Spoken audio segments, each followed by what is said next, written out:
Right, I hope this is working. I tried to do something clever with it and turn it round without having to turn the phone round, but I couldn't. So this is a spur of the moment little film that I decided to do this morning as I was doing a bit of work and weeding, and I've harvested some lovely spring onions, and I was just struck by the variety that's up here and how healthy everything seems to be growing as a result. So it's almost turning into a little suburban food forest in North Yorkshire.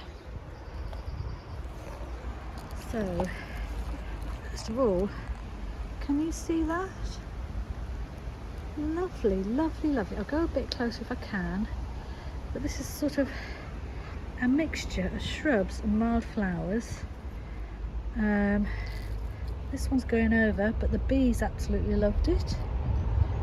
And along the edge of the path where it meets the wall, I'm leaving weeds to grow because they're not doing anybody any harm, and they're also feeding the insects and such like. So collecting rainwater, that is 2 days worth of rainwater in that bucket. There must be about 5 inches there.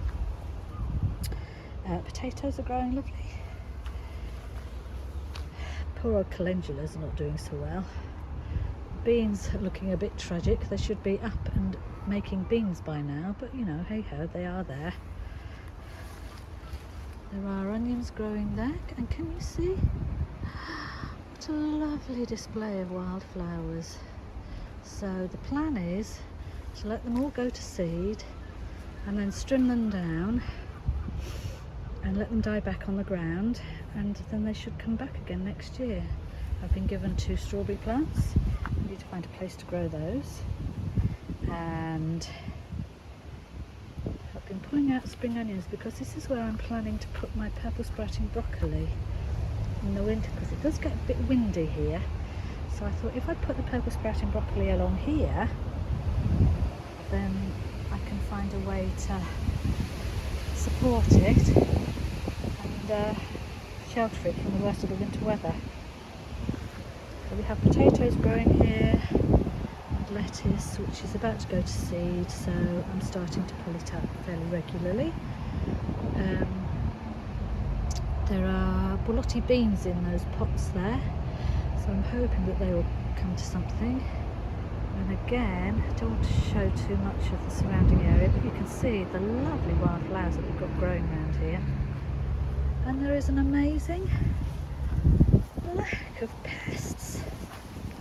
I found 2 black beetles when I was pulling up my potatoes yesterday, and I haven't seen them for a while, so I think the soil around here is pretty healthy. Those are March 2s that are going to seed now. I do have 2 sad looking courgettes. All they want is a bit of sun, and then they might start growing. And as we go up here, fistfuls of spring onions. March 2 going to seed, but still giving a few little promises of sunflowers there, you see. Ooh, lovely. Those tomatoes that I stuck in the pot that I thought had died have actually come back to life because it's been so wet that the roots haven't dried out and they've taken. So sweet peas are coming along nicely. I need to string up some more support there for them.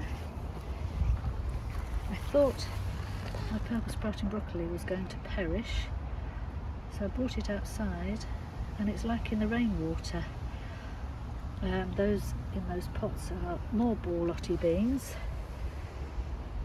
for a late harvest. The onions, well, they look healthy enough. I'm seeing some people are getting white rot. I don't know, because no onions have been grown in this soil for at least 20 years, so hopefully it's okay.